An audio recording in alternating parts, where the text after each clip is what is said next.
नमस्कार विद्यार्थियों, संस्कार भारती पीजी कॉलेज की ऑनलाइन क्लासेस में आप सभी का स्वागत। हम इस टाइम पढ़ रहे हैं वैदिक सभ्यता।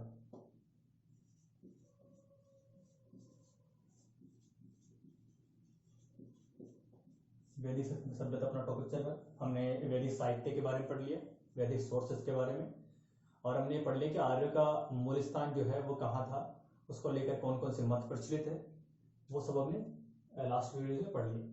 आज हम पढ़ेंगे ऋग्वैदिक कालीन राजनीतिक स्थिति, क्योंकि वैदिक जो सभ्यता है इसके दो पार्ट है, एक ऋग्वैदिक सभ्यता, ऋग्वेद काल, ऋग्वैदिक काल। टाइम पीरियड की बात की जाए 1500 से लेकर 1000 ईसा पूर्व, और एक है उत्तर वैदिक।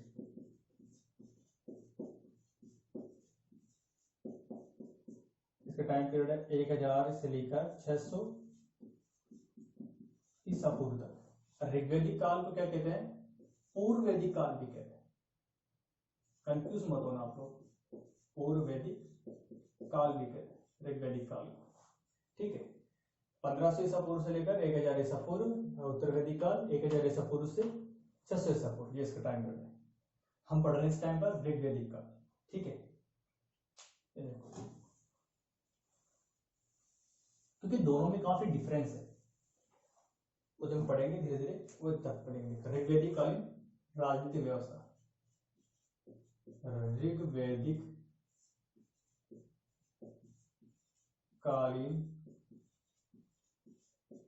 राजनीतिक व्यवस्था। देखो देखो, जो ऋग्वैदिक काल है, इस काल में अधिकतर राजतंत्रात्मक व्यवस्था मौजूद थी। कुछ जगह गणतंत्रात्मक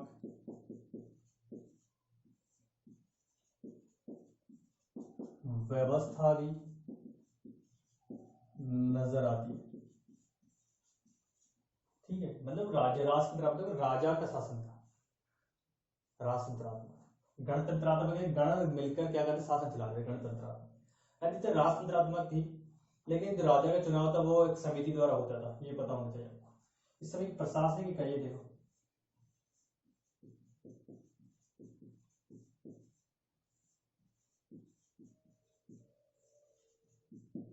देखो उस समय क्या था कि 4 प्रकार की प्रशासनिक इकाइयां थी।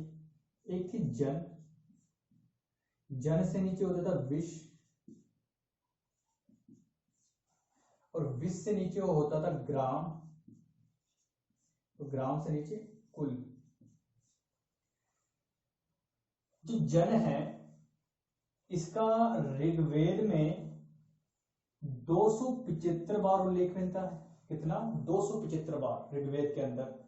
विश्व का 170 बार उल्लेख हुआ है, ग्राम का 13 बार उल्लेख हुआ है, ठीक है।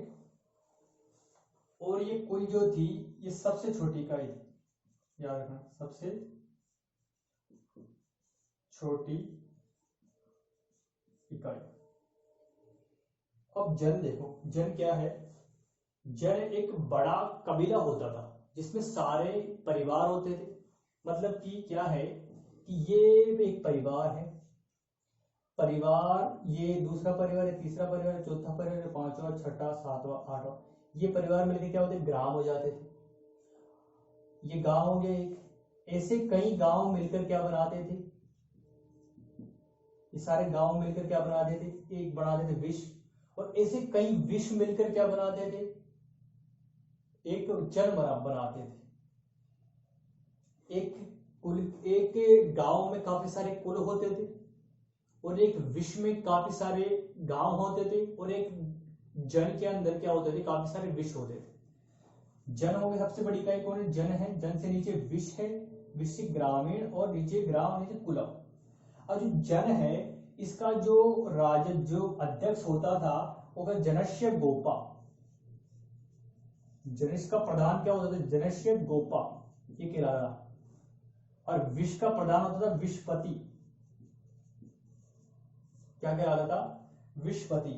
और ग्राम का प्रधान ग्रामणी, और कुल का प्रधान कुलप,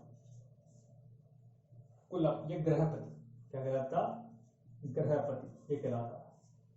याद रखना है आपको, जैसे कि एक राष्ट्र के अंदर राज्य होते, राज्य के अंदर जिले होते, जिले के अंदर क्या होते, तहसीलें, गांव होते वगैरह, वो ऐसे होती थी कि एक जन होता था, जन के बाद विश्व होता था, विश्व के बाद ग्राम, ग्राम के बाद कुल।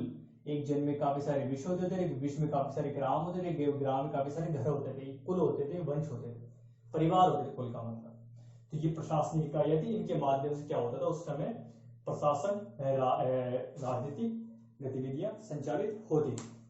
ठीक है, आगे देखो, हर जन का क्या होता है, एक राजा होता था।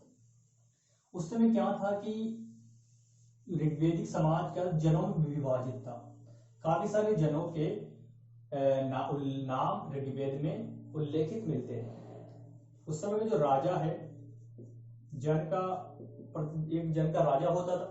राजा जो होता था इसकी जो उपाधि है, उस समय ऋग्वेद काल में जो उपाधि धारण करता था, वो उपाधि धारण करता विश्वपति, विश्वपति, गोपति, विश्वपति, गोपति इसकी उपाधियां होती थी इसकी राजा की। राजा के जो कार्य थे वो क्या थे, देखो राजा के प्रमुख दो कार्य थे, युद्ध का नेतृत्व करना, युद्ध का नेतृत्व करना, और कबीले की रक्षा करना, अपने जन की रक्षा करना, अपने जन की रक्षा करना। उस समय जो अधिकतर युद्ध होते थे वो किसके लिए होते थे, पशुओं के लिए होते थे। गोपति का मतलब है गौ से है, यहाँ पे गौ का पति। तो उस समय जो अधिकतर युद्ध होते थे राजा के द्वारा वो पशुओं के लिए युद्ध होता था। और देखो यह जो राजा है, यह राजा किसी क्षेत्र का राजा नहीं होता था। यह राजा किसी क्षेत्र का राजा नहीं होता था, क्षेत्र का राजा नहीं होता था।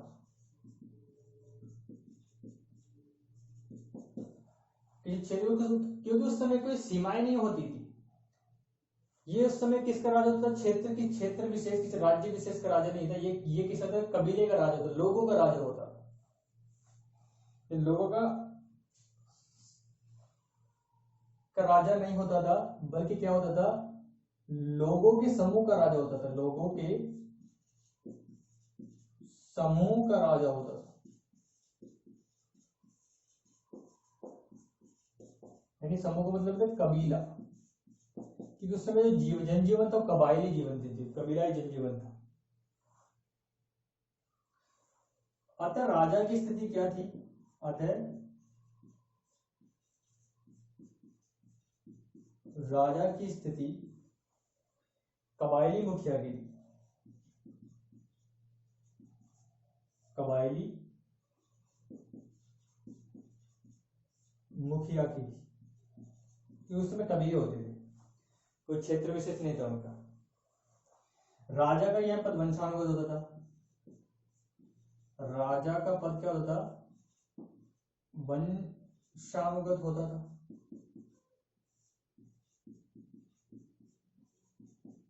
राजा का पद वंशानुगत होता, याद रखना है आपको। अब देखो राजा को प्रशासनिक अधिकारी, जो राजा को सहायता देते थे, प्रशासनिक,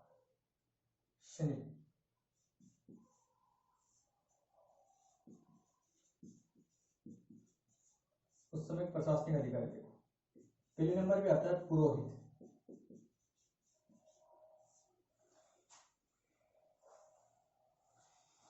पुरोहित कौन होता था, ये राजा के बाद दूसरे नंबर, राजा के बाद जो महत्वपूर्ण अधिकारी थे, सबसे महत्वपूर्ण अधिकारी थे राजा के बाद। ये सबसे महत्वपूर्ण अधिकारी था, सबसे महत्वपूर्ण अधिकारी होता था। राजा के बाद अगर किसी का नाम आता है तो वो ये था। यह राजा का शिक्षक भी होता था,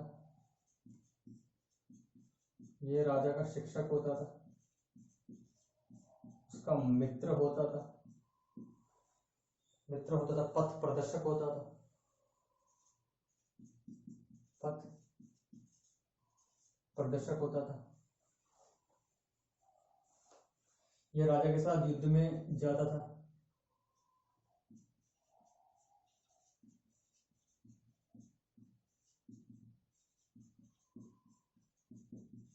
राजा के लिए युद्ध में विजय होने की कामना करता था।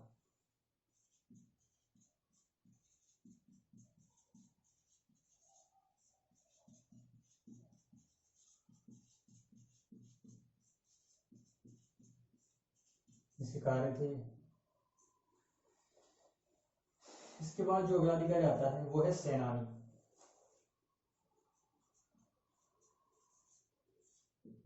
सेनानी यानी कि सेना का नेतृत्व करने वाला, सेनापति। राजा के बाद जो सेना का जो संगठन करता था वो सेनानी करता था। उस समय क्या थी कि सेना जो थी वो नियमित सेना नहीं थी। तो सेना जो थी वो क्या थी, नियमित सेना नहीं थी।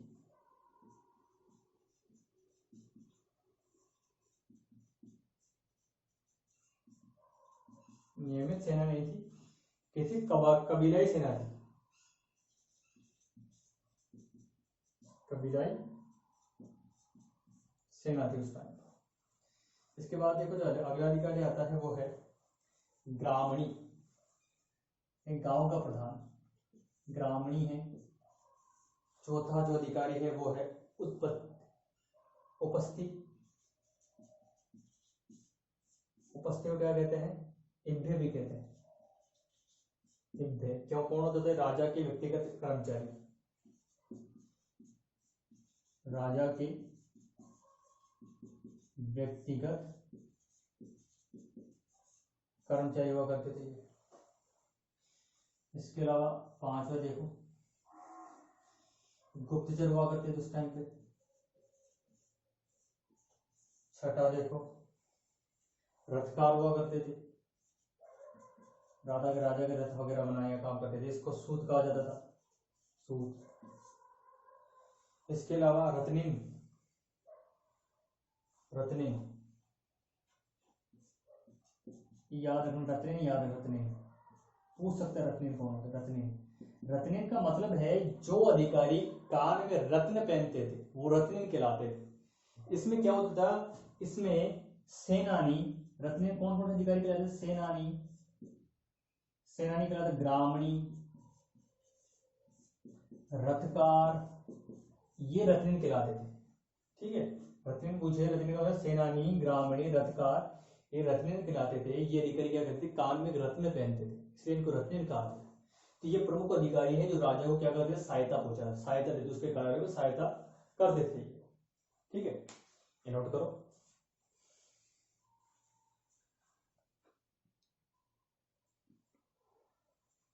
आगे देखो,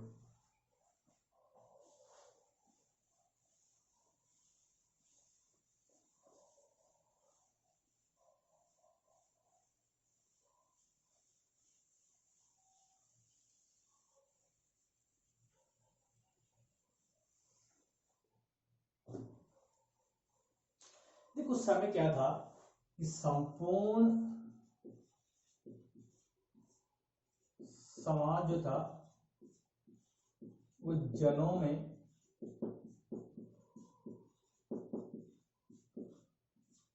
विभाजित था। यह जन क्या थे, यह जन आपस में संघर्षरत थे, आपस में संघर्ष रत थे, संघर्षरत थे। दो जनों में क्या था, आपस में लड़ाई होती थी। इसी बीच क्या था, एक संघर्ष निकल गया था, 10 राग की युद्ध। ये इंपोर्टेंट है, 10 राजाओं का युद्ध। 10 राग युद्ध मतलब कि 10 राजाओं का युद्ध। ये इंपॉर्टेंट है, कभी पूछ सकता है एग्जाम में, पूछ 2 नंबर 4 नंबर पूछ सकता है। इसका जो उल्लेख है वो ऋग्वेद में हुआ है, पढ़ी हुई है ऋग्वेद के 7वें मंडल, याद है 7वें मंडल। यह युद्ध कहाँ लड़ा गया था? रावी नदी के किनारे, रावी नदी के तट पर। इस युद्ध के कारण क्या थे, किन किन के बीच लड़ा गया था ये? सुदास वर्सेस 10 राजाओं के संघ के बीच। कारण क्या थे? कारण देखो साहब, 2 कारण बताए जाते हैं। सुदास द्वारा विश्वामित्र को हटाकर वशिष्ठ को अपना पुरोहित नियुक्त करना।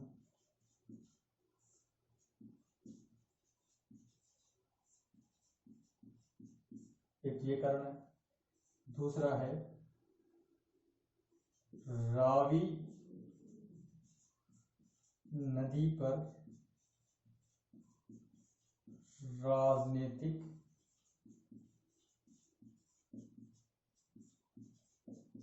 अधिकार को लेकर। 2 कारण बताए जाते इस युद्ध के। इस युद्ध में क्या है कि 10 राजाओं को संघ था कि विश्वामित्र का क्या चले गए, नाराज होकर 10 राजाओं के संघ बना लिए उन्होंने। इसमें 5 तो क्या थे, आर्य राजा थे और 5 अनार्य राजा थे। ये सुदास जो थे ये थे त्रिशु वंश के। कौन सा वंश? त्रिशु वंश। इसे भरत वंश भी कहते हैं। क्या कहते हैं? भरत वंश। तो भरत इसी वंश का था जिसके नाम पर भारत का नाम भारत पड़ा। ठीक है, 5 राजा थे। इसमें देखो 5 अन्य आर्य राजाओं में एक है, पहला है अनु। अनु है, द्रहु है, अनु, द्रहु, यदु, यदु, तुर्वश और कुरु। ये है 5 अनार्य जन हैं। पहला है अनिल, दूसरा है पक्त,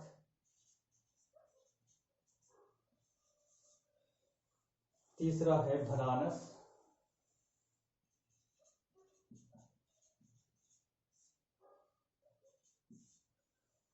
चौथा है शिव और 5वां है विषाणिनी। ये 5 अनार्य राजा है। 5 आर्य और 5 अनार्य। इस युद्ध में सुदास की विजय होती है और ये हार जाते हैं। इस युद्ध में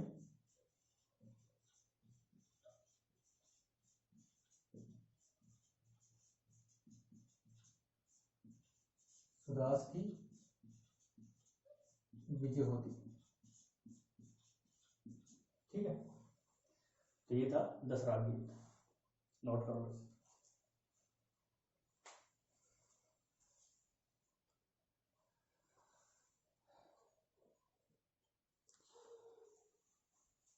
और देखो आगे देखो,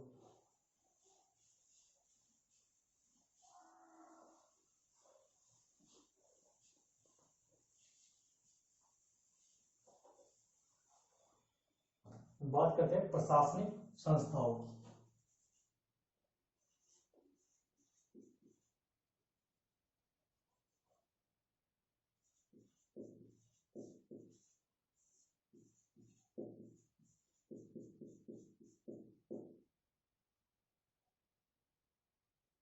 प्रशासनिक प्रशासनिक संस्था। देखो, एक सभा, पहली है सभा। देखो ऋग्वेद में इसका 8 बार उल्लेख हुआ है। कितनी बार? 8 बार। तो क्या थी सभा? एक कुलीन लोग वर्गों की सभा थी। कुलीन वर्गों की संस्था थी। इसमें स्त्री और पुरुष दोनों भाग ले सकते थे। स्त्री व पुरुष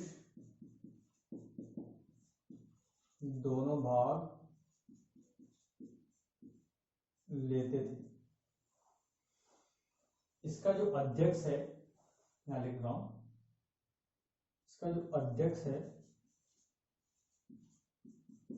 अध्यक्ष को क्या कहा जाता था? अध्यक्ष को कहा जाता सभ्य। अध्यक्ष होता सभ्य। और इसके सदस्य कहलाते थे, सदस्य को क्या कहा जाता था? सदस्य को सुजात कहा जाता था। सुजात कहा जाता था। इसका जो कार्य है, कार्य क्या था इसका? इसका कार्य था न्यायिक कार्य करना। न्यायिक कार्य करना इसका काम था। यह संस्था जो है, यह संस्था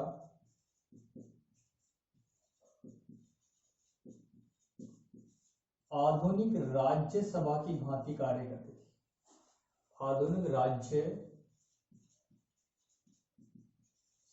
सभा की भांति कार्य करती थी। ठीक है, क्या होगी? सभा। दूसरी जो संस्था है वो है समिति।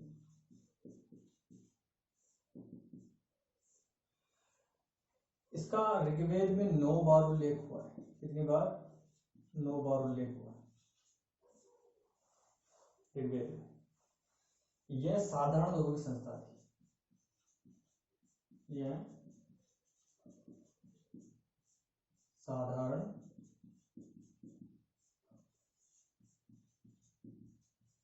लोगों की संस्था थी। इसका जो अध्यक्ष है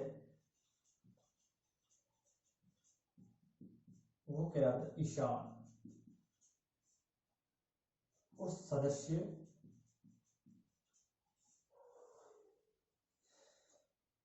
नहीं, इसका जो कार्य है, इसका कार्य है राजा का चुनाव करना।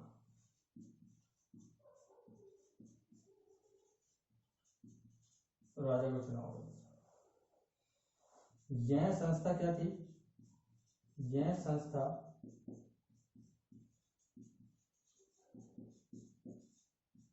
आधुनिक लोकसभा की भांति थी।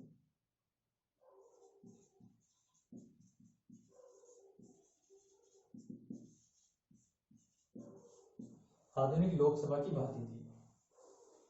कौन? समिति। तीसरी है विदत।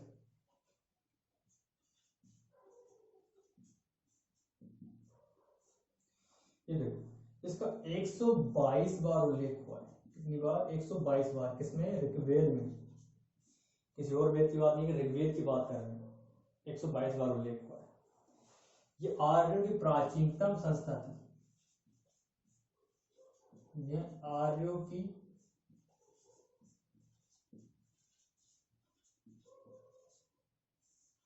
प्राचीनतम संस्था थी। इसका जो कार्य है, क्या कार्य था इसका? इसका कार्य था सैनिक का सैनिक, सैनिक, असैनिक, धार्मिक कार्य। इसके अलावा लूट का बंटवारा करना, लूट का बंटवारा इसका कार्य। अगली संस्था है वो है गण। ठीक है, गण का 46 बार उल्लेख हुआ है। किसमें? ऋग्वेद। इसके बारे में कुछ ज्यादा स्पष्ट जानकारी नहीं है गणित के बारे में। ठीक है, 4 संस्थाएं हैं। सबसे इंपॉर्टेंट है सभा, समिति और विदत। ये याद रखने पूछ सकता है कि कौन सी सभा में स्त्रियों का प्रतिनिधित्व था, वो थी सभा। और कौन सा राजा का चुनाव करती थी, कौन सी सभा, वो करती थी समिति। विदत क्या थी, विदत लूट का बंटवारा करती थी। ठीक है, ये थी। इसके अलावा देखो कर प्रणाली, पहला संस्था इधर लिख रहा हूं।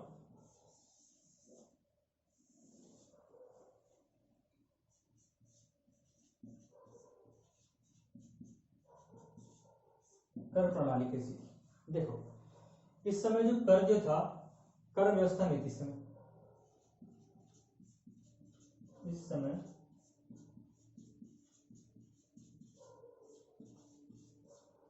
इस समय नियमित कर व्यवस्था प्रचलित नहीं थी। इस समय नियमित नहीं, कोई किसी प्रकार की नहीं थी। इस समय कोई भी कर व्यवस्था प्रचलित नहीं थी। लोग राजा को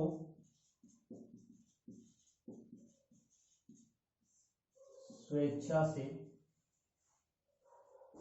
उपहार दिया करते थे। उपहार दिया करते थे, जिसे बलि कहा जाता था। जिसे क्या कहा जाता, बलि कहा जाता था।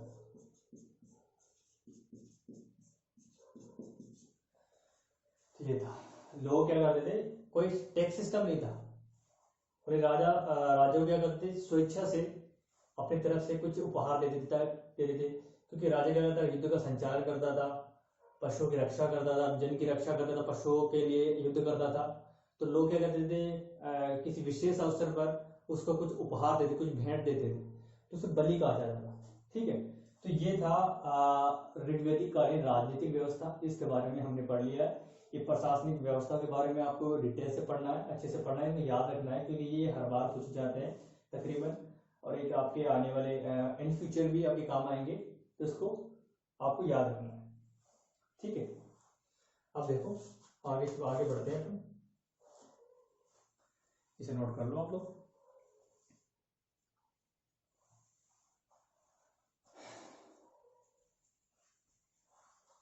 देखो प्रशासन राजनीतिक व्यवस्था हो गई। अब हम चलते धार्मिक व्यवस्था की तरफ। ऋग्वैदिक कालीन धार्मिक जीवन कैसा था।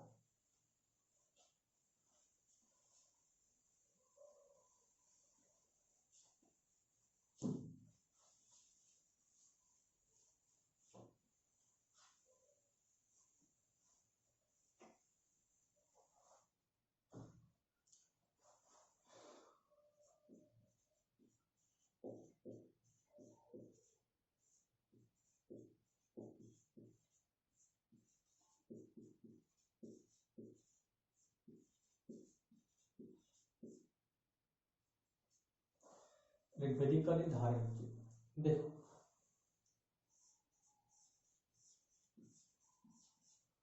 इसके बारे में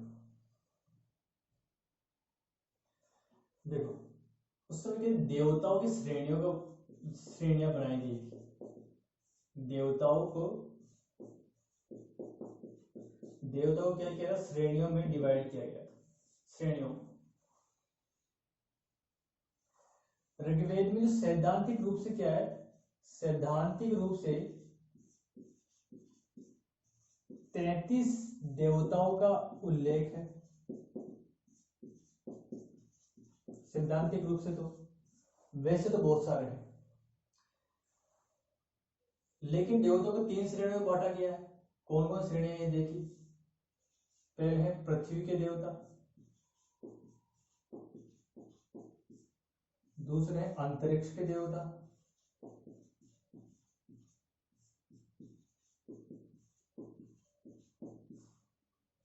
तीसरे हैं आकाश के देवता,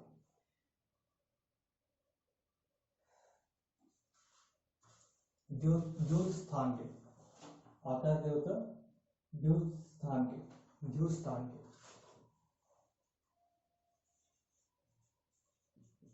ध्युस्तान या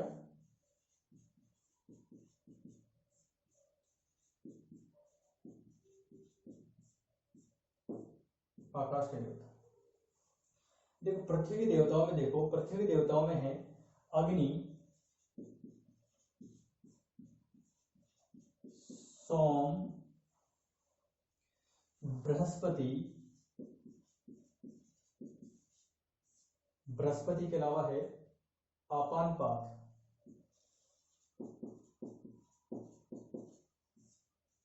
आदि। ये देवता किसके हैं? पृथ्वी लोक के। अंतरिक्ष के देवता हैं इंद्र, इंद्र, रुद्र, रुद्र भगवान शिव का रूप है, प्रजापति,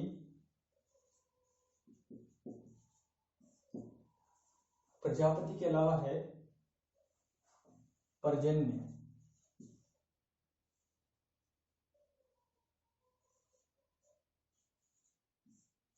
पर्जन्य। ध्युस्तानी आकाश के देवताओं में है ध्योस, वरुण मित्र, वरुण मित्र आदि। मित्र विष्णु आदि किसके हैं? आकाश के देवता है। और ये नोट करो, आर्यों का सबसे प्राचीनतम देवता, प्राचीनतम देवता ध्यो, ध्यो, ये घोष है, ध्यो घोष है, घोष, ये घोष है, घो है, ये घोष। इनको आर्यों का पिता भी कहा जाता है, घोष को, इनको आर्यों का पिता भी कहा जाता है। जिनका प्रतीक वृषभ था, जिनका प्रतीक वृषभ था, ठीक है। इसके अलावा एक देवता है पूषण। काफी सारे देवता है वैसे तो, इंपोर्टेंट पढ़ा लिखा। पूषण ये थे पशुओं के देवता थे, पशुओं की सुरक्षा करते थे, पशुओं के देवता। उस समय देवियां, देखो देवियां, ठीक है। ऋग्वेद में काफी सारी देवियों का जिक्र आया, देवता आगे देवियां भी होंगी। अदिति,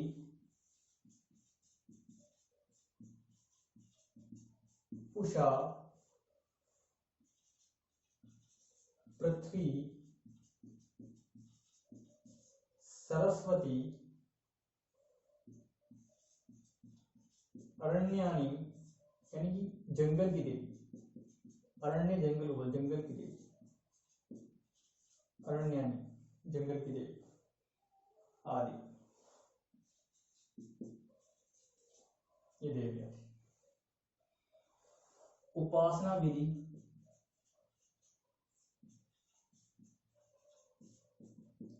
उस समय जो उपासना होती थी वो होती थी प्रार्थना व यज्ञ से, प्रार्थना व यज्ञ, ये विधान तो उपासना करने का। लेकिन इस काल में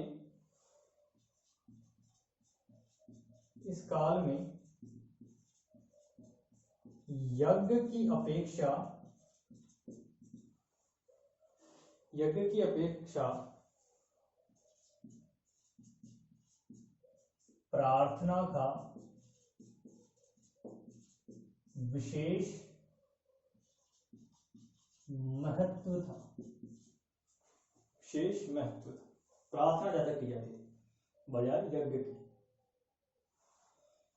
विशेष महत्व दिया जाता था, ठीक है। तो ये थे इसके अलावा देखो उपासना के उद्देश्य देखो,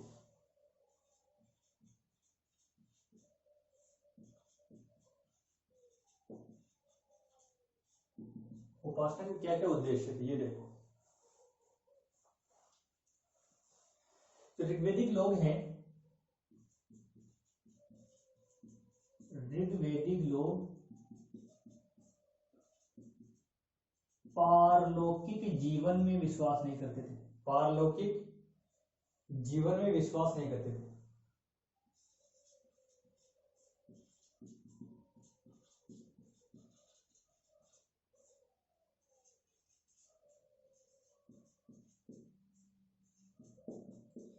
पारलौकिक जीवन में विश्वास नहीं करते थे, ये इहलोक जीवन में विश्वास करते थे। इनका दृष्टिकोण क्या था? इनका दृष्टिकोण इहलौकिक था, यानी कि इस लोक से हम संबंध रखते थे, मतलब जो प्रत्यक्ष है उसको मानते थे, भौतिकवादी भौतिक लोक को मानते थे, भौतिक जीवन में विश्वास करते थे। इनका जो उद्देश्य था वो था भौतिक सुखों की प्राप्ति। उद्देश्य क्या था? भौतिक सुखों की प्राप्ति, इनका उद्देश्य था। जैसे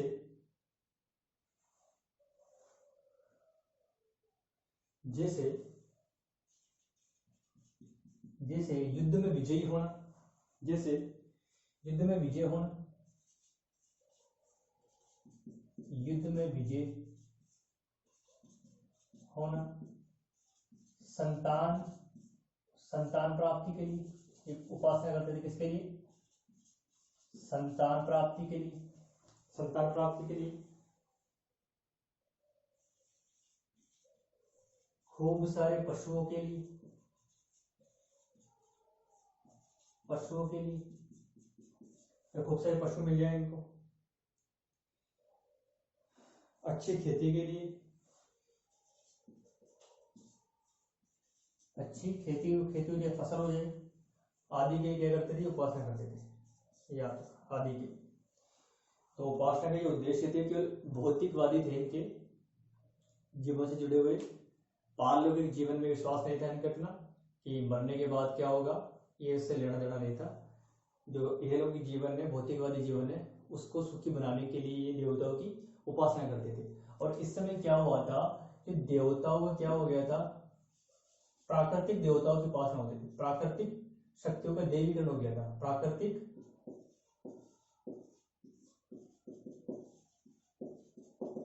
शक्तियों का देवीकरण हो गया था।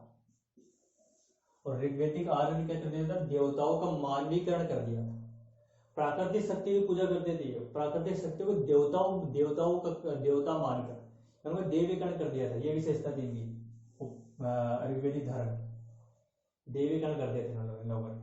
तो जितने भी देवता है देवी सब उषा, आदिति, ये प्राकृत पृथ्वी, सरस्वती नदी है, अरण्य जंगल है, उषा आदिति क्या है? जो सुबह की है। उषा क्या है? सुबह की जो एक भोर होती है उषा आदिति। उषा के बाद जो आदिति, पशुओं के देवता पुष्ण पशुओं के देवता है, आकाश के देवता है, ये प्राकृतिक चीजें हैं सारी। तो इन सब की क्या कहते उपासना करते थे ताकि भौतिक जीवन सुखमय बना रहे। तो ये जो हमने आज पढ़ लिया राजनीतिक जीवन और धार्मिक जीवन, कल सामाजिक और आर्थिक जीवन पढ़ेंगे। आज के लिए इतना ही, कल मिलते हैं नेक्स्ट वीडियो में।